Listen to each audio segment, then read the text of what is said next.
प्यारे बच्चों, सुप्रभात। ऑनलाइन क्लास में आप सभी का स्वागत है।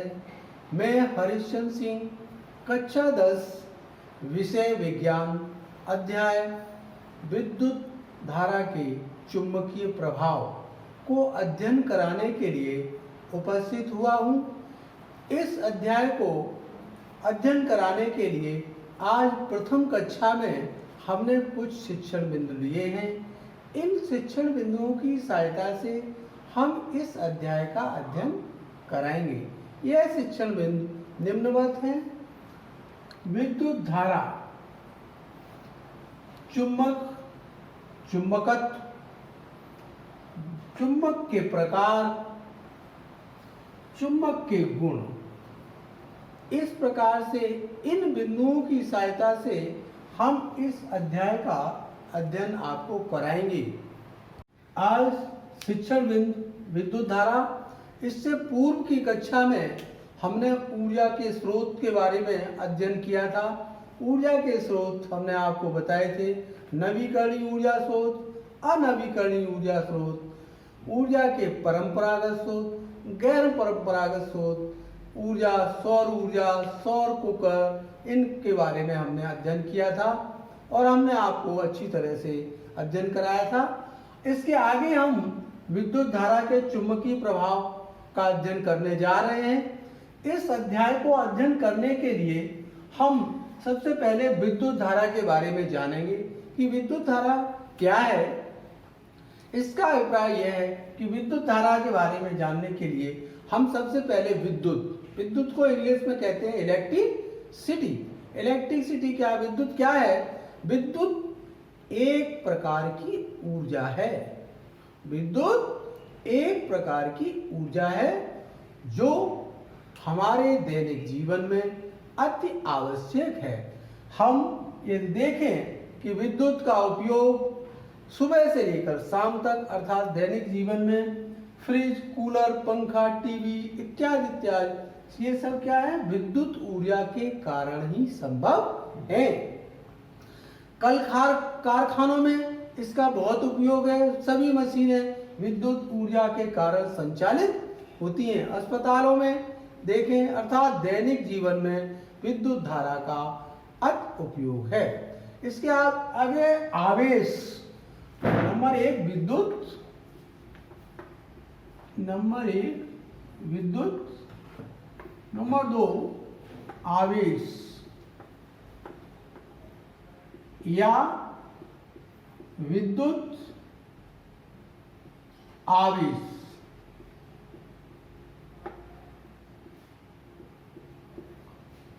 आवेश या विद्युत आवेश प्रत्येक पदार्थ अपने आकार के छोटे कणों को अपनी ओर आकर्षित करता है। इस आकर्षण को आवेश कहते हैं। प्रत्येक पदार्थ अपने छोटे कणों को अपनी ओर आकर्षित करता है। इस आकर्षण को आवेश या विद्युत आवेश कहते हैं। आवेश दो प्रकार के होते हैं। एक धनात्मक आवेश होता है और एक ऋणात्मक आवेश होता है। धनात्मक आवेश का अभिप्राय यह है जिन पर इलेक्ट्रॉनों की कमी आ जाती है उसे हम धनात्मक आवेश कहते हैं। जैसे कोई तत्व है, इस प्रकार से लिखा है, उसका अर्थ है A के ऊपर धनात्मक आवेश है। इस प्रकार से धनात्मक आवेश में इलेक्ट्रॉनों की कमी आ जाती है। ऋणात्मक आवेश का अभिप्राय है जिन पर इलेक्ट्रॉनों की अधिकता हो जाती है। धनात्मक और ऋणात्मक दोनों आवेशों को यदि मिला दिया जाए तो इलेक्ट्रॉनों का प्रवाह, इलेक्ट्रॉन एक स्थान से दूसरे स्थान को गतिमान होते हैं। यह इलेक्ट्रॉन, मान लीजिए p इलेक्ट्रॉन है, इस पर ऋणात्मक है, तो इन दोनों को यदि जोड़ दिया जाए, कनेक्ट कर दिया जाए तो b a की ओर प्रवाहित अर्थात ऋणात्मक इलेक्ट्रॉन धनात्मक इलेक्ट्रॉन की ओर प्रवाहित होने लगते हैं। अर्थात आवेश का प्रवाह इस प्रकार से B से A की ओर होने लगता है।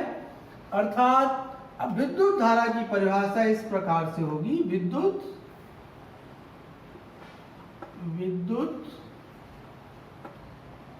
धारा।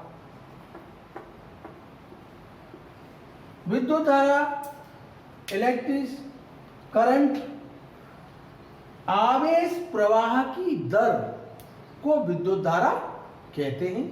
आवेश प्रवाह की दर को विद्युत धारा कहते हैं। इसका मात्रक एम्पियर होता है या कूलाम प्रति सेकंड होता है। क्यों? I इजिकल टू कूलाम प्रति सेकंड।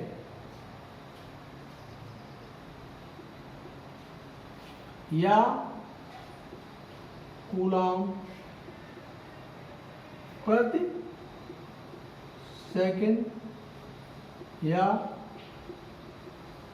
एम्पियर। विद्युत धारा का मात्रक कूलाम प्रति सेकंड कह दें या एम्पियर कह दें, एक ही बात है। तो विद्युत धारा के बारे में हमें इसलिए बताना है कि विद्युत धारा यहाँ पर मुख्य बिंदु के रूप में आता है। तो विद्युत धारा अर्थात यहाँ पे एक परिभाषा और परिभाषित कर दें, एक कूलाम का आवेश यदि 1 सेकंड के लिए प्रवाहित किया जाए, एक कूलाम का आवेश यदि 1 सेकंड के लिए प्रवाहित किया जाए तो उसमें जो धारा प्रवाहित होगी वो 1 एम्पियर कहलाएगी। विद्युत धारा 2 प्रकार की होती है, एक दर्शी धारा और एक प्रत्यावर्ती धारा। इस प्रकार से आपको धारा के विषय में, विद्युत धारा के विषय में हमने आपको बताने की कोशिश की है। अब हम चुंबकीय प्रभाव, विद्युत धारा के चुंबकीय प्रभाव की ओर बढ़ेंगे। अगला बिंदु शिक्षण बिंदु चुंबक, चुंबकत्व। चुंबक या चुंबक की परिभाषा, चुंबक क्या है? चुंबक को इंग्लिश में मैग्नेट कहते हैं। चुंबक सभी चुंबकीय पदार्थों को अपनी ओर खींचने या आकर्षित करता है। यह चुंबक का जो आकर्षित करने का गुण है वो चुंबकत्व कहलाता है। अर्थात चुंबक लोहे से बनी सभी चुंबकीय पदार्थों को अपनी ओर आकर्षित करता है, चुंबक कहलाता है।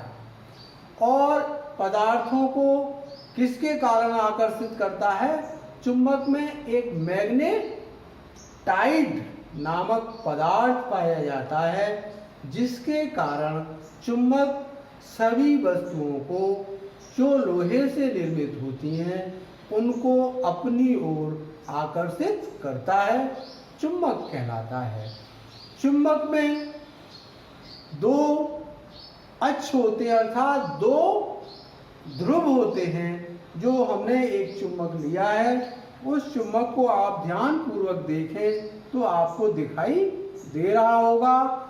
एक ध्रुव पे हमने लिखा है N और द्वितीय ध्रुव पे लिखा है S।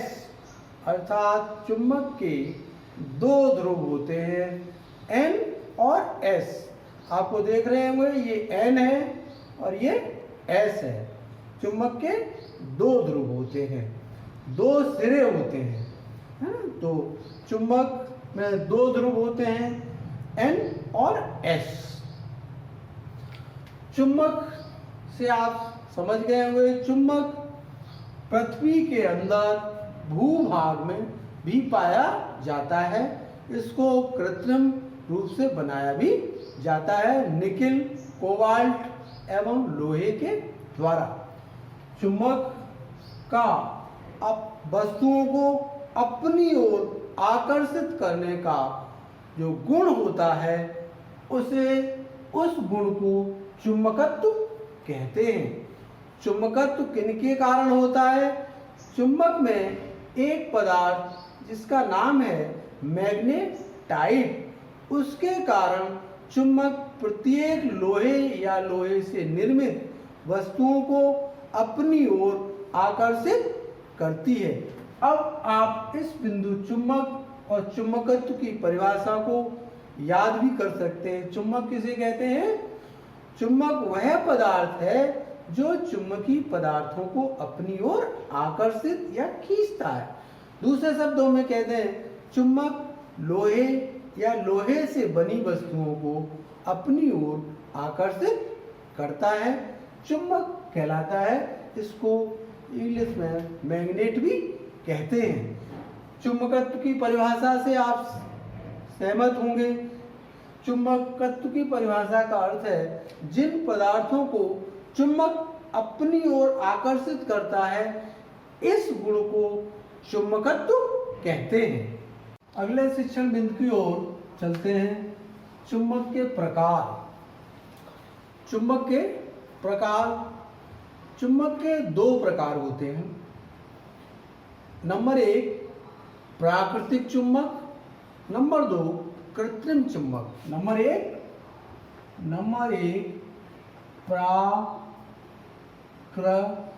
प्राकृतिक चुंबक, नंबर 2 कृत्रिम चुंबक।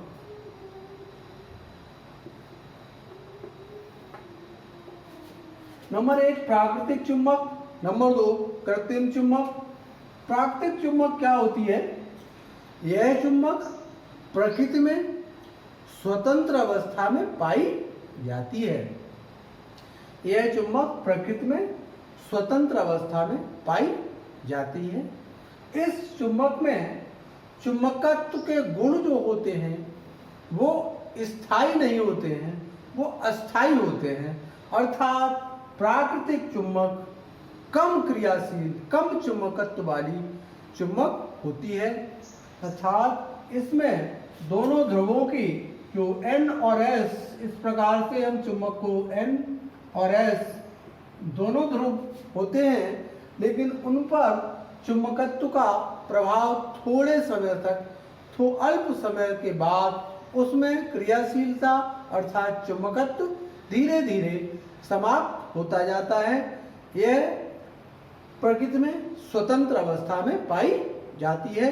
इसे अस्थायी चुंबक भी कह सकते हैं। नंबर 2 कृत्रिम चुंबक। कृत्रिम चुंबक जो निर्मित की जाती है, मैंने अभी बताया था, लोहे या लोहे से बनी, निकिल और कोबाल्ट के द्वारा कृत्रिम चुंबक का निर्माण किया जाता है।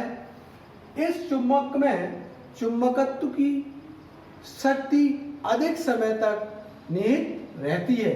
इस प्रकार से चुंबक दो प्रकार की, प्राकृतिक चुंबक, कृत्रिम चुंबक। प्राकृतिक चुंबक में गुण अस्थायी होते हैं, कृत्रिम चुंबक में गुण स्थायी होते हैं। अर्थात चुंबकत्व की शक्ति कृत्रिम चुंबक में अधिक समय तक निहित रहती है। इस प्रकार से हम देखें कि प्राकृतिक चुंबक जो होती है उसका आकार अनियमित होता है। प्राकृतिक चुंबक का आकार अनियमित होता है और कृत्रिम चुंबक का आकार नियमित होता है।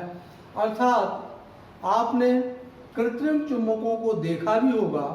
कृत्रिम चुंबक, पहले नंबर की चुंबक हम कह दें दंड चुंबक। दंड चुंबक ये कृत्रिम चुंबक के अंतर्गत आती है। दंड चुंबक क्या होती है?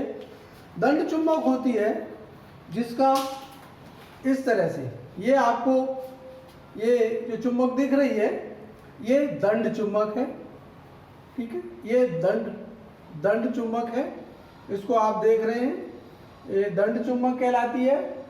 दूसरी प्रकार की चुंबक कई प्रकार की होती हैं। नंबर 2 चुंबकीय सुई। चुंबकीय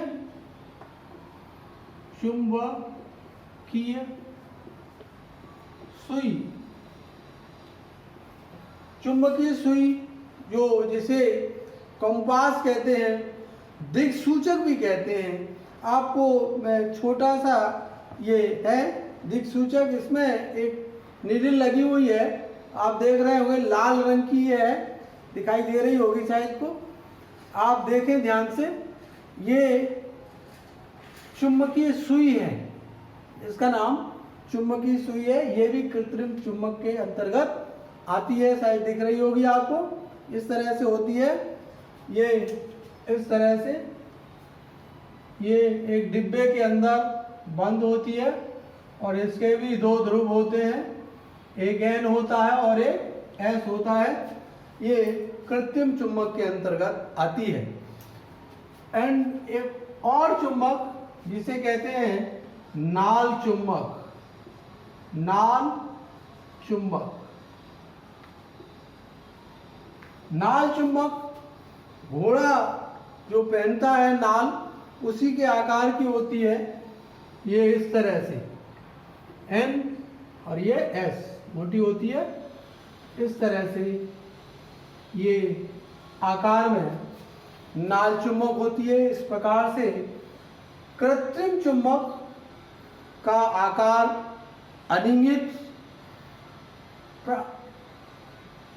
प्राकृतिक चुंबक का आकार अनियमित होता है, कृत्रिम चुंबक का आकार नियमित होता है। ये बहुत सारे अंतर हैं।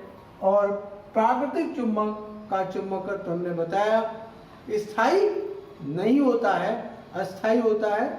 कृत्रिम चुंबक बहुत समय तक स्थायी चुंबकत्व होता है। हम अगले शिक्षण बिंदु की ओर चलते हैं।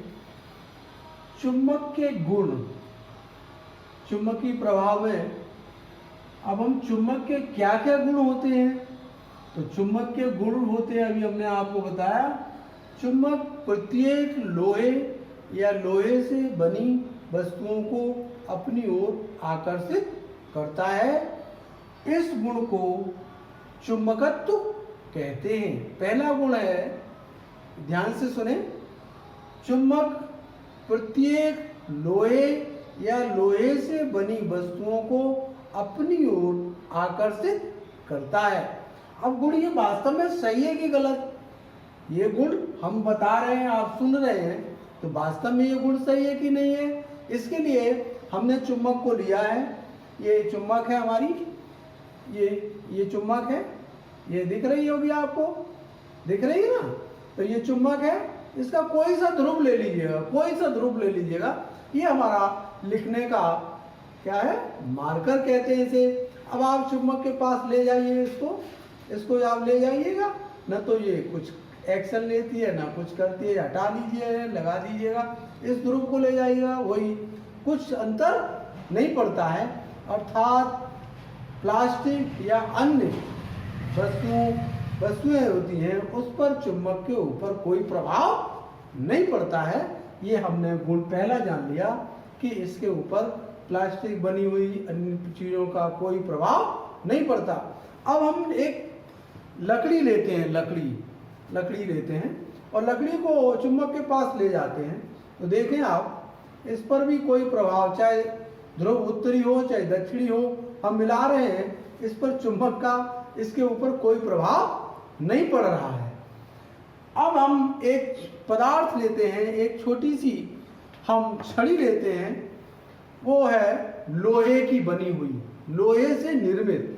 इसको हम चुंबक के पास ले जाएं तो आप देखेंगे, ये देखिए, आप देख रहे होंगे कि चुंबक में वह छड़ क्या कर गई है, चिपक गई है। अर्थात लोहे या लोहे से बनी वस्तुओं को चुंबक क्या कर लेता है, अपनी ओर आकर्षित कर लेता है। अभी आपने देखा कि हमने लकड़ी की वस्तु इसके पास ले गए, उसको भी नहीं इसने पकड़ा, न खींचा, न आकर्षण कोई किया। और हमने मार्कर लिया जिससे हम लिखते हैं, उसको भी ले गए तो उसने भी कुछ एक्शन नहीं किया। यहाँ पर हम लोहे की छोटी सी एक छड़ ले गए तो हमने देखा कि लोहे की छड़ को चुंबक क्या कर रहा है, आकर्षित करता है। और ये आकर्षित करने का जो गुण है वो क्या कहलाता है, चुंबकत्व कहलाता है। पहले गुण से आप सहमत हो गए होंगे, समझ भी गए होंगे कि चुंबक सभी लोहे या लोहे से बनी वस्तुओं को अपनी ओर आकर्षित करता है। यह गुण चुंबक का चुंबकत्व कहलाता है। अब दूसरा गुण है, चुंबक क्या करता है? चुंबक दिशा का भी ज्ञान कराता है। यदि चुंबक को हम स्वतंत्रता पूर्वक लटका दें, यदि हम चुंबक को, नंबर दूसरा गुण है, नंबर 1 हो गया। अब नंबर 2, चुंबक को हम स्वतंत्रता पूर्वक लटका दें तो चुंबक की दिशा चुंबक बताएगी हम कौन सी दिशा में हैं। हमने इसके लिए एक लिया है चुंबक और एक धागे में बांध के रखा हुआ है, बांधा हुआ है। उसको आप देखेंगे ध्यानपूर्वक और बताएंगे कि ये हमने चुंबक लिया हुआ है, शायद आपको दिख भी रहा होगा। हमने कोशिश की है इसके पोलों पर जो N है उसको N लिखा है, जो S है उसको हमने S लिखा है। हमने स्वतंत्रता पूर्वक चुंबक को क्या कर दिया है, धागे के माध्यम से हमने इस चुंबक को लटका दिया है। यहाँ देख रहे होंगे आप स्वयं ही हमें बता सकते हैं कि चुंबक कौन सी दिशा में कौन सा ध्रुव जा रहा है। तो आप, हमारा चित्र दिखाई दे रहा होगा, N और S। आप, चुंबक हिल रही है, हम अपने स्थान पर खड़े हुए हैं, तो चुंबक का एक N सिरा है, N ध्रुव है और एक S ध्रुव है, वो दिशा का भी ज्ञान करा रहा है। आप ध्यान से देखें तो N किस दिशा में जा रहा और किस दिशा में जा रहा है।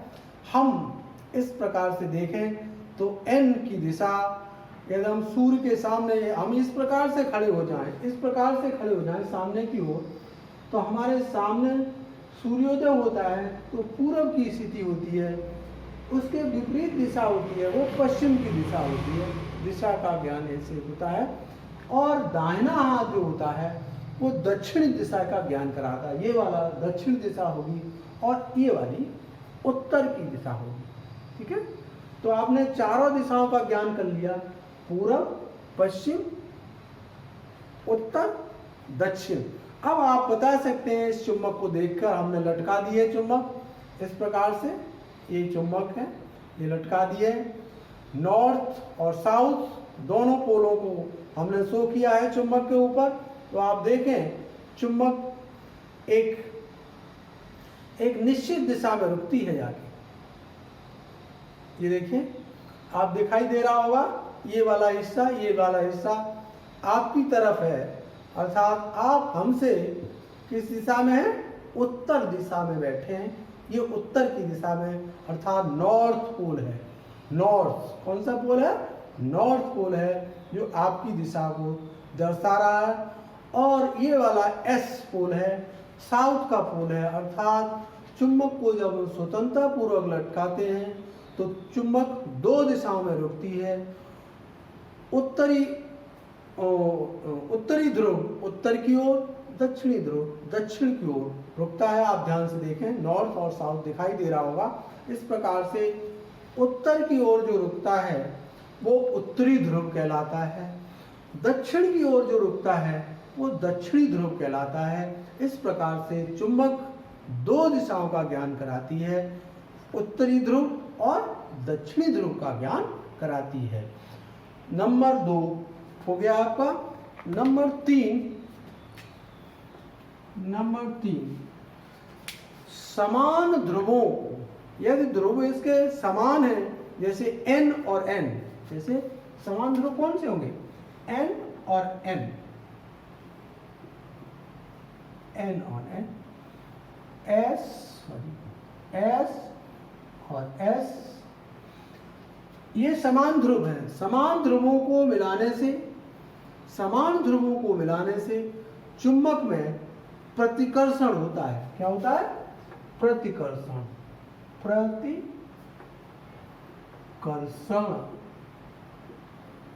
जब चुंबक के समान ध्रुव मिल जाएंगे, आप देख रहे होंगे, ये देखिए N और N को जब हम मिलाते हैं, ये देखिए N, ये आपको दिख रहा होगा, N को N से मिलाते हैं तो इसमें ये देखिए बार बार डिस्टर्ब हो रहा है। ये n को जब हम n से मिलाएंगे तो इसमें प्रतिकर्षण होता है, दूर दूर भागते हैं, एक दूसरे से मिलने की कोशिश ही नहीं करते हैं, तो ये कहते हैं दूर दूर है, प्रतिकर्षण होता है। अर्थात चुंबक के समान ध्रुव क्या करते हैं, प्रतिकर्षण करते हैं एक दूसरे से दूर। अब दूसरा है असमान ध्रुव, NS, आकर्षण।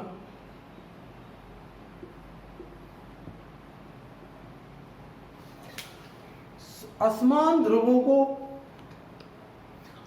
ध्रुवों को जब हम मिलाते हैं तो ये क्या करते हैं, आकर्षण करते हैं। जैसे हम यहाँ पर ये N है और ये आपका S है, ये N और S, ये N और S देखें आप, ये एकदम से क्या करेंगे, आकर्षित करेंगे, ये जुड़ जाते हैं, ये जुड़ गए दोनों, आकर्षित होते, आकर्षित करने की अर्थात समान ध्रुव, चुंबक के समान ध्रुव प्रतिकर्षण बल उत्पन्न करते हैं, असमान ध्रुव आकर्षण करते हैं। तो चुंबक के हमने आपको मुख्य 3 बिंदु बता दिए हैं। चुंबक के 3 बिंदु हमने प्रैक्टिकल के द्वारा हमने आपको दर्शाए, इनको आप अच्छी तरह से याद करेंगे। अब हम आज का जो अध्ययन किया है उसके आधार पर गृह कार्य आपको देंगे। आपने अच्छी प्रकार से इसका अध्ययन किया है। गृह कार्य है आपका प्रश्न नंबर 1, चुंबक किसे कहते हैं। प्रथम प्रश्न है चुंबक किसे कहते हैं। द्वितीय प्रश्न है चुंबक कितने प्रकार के होते हैं।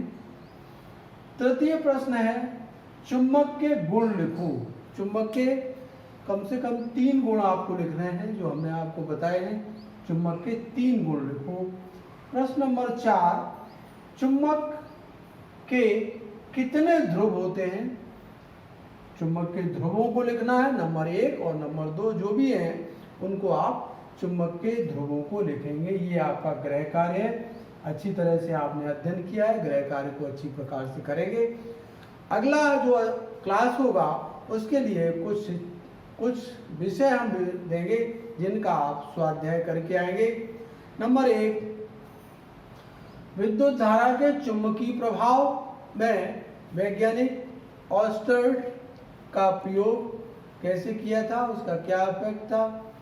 चुंबकीय बल रेखाएं और चुंबकीय बल रेखाओं के क्या गुण होते हैं, इन बिंदुओं का अध्ययन करेंगे, स्वाध्याय करके आएंगे।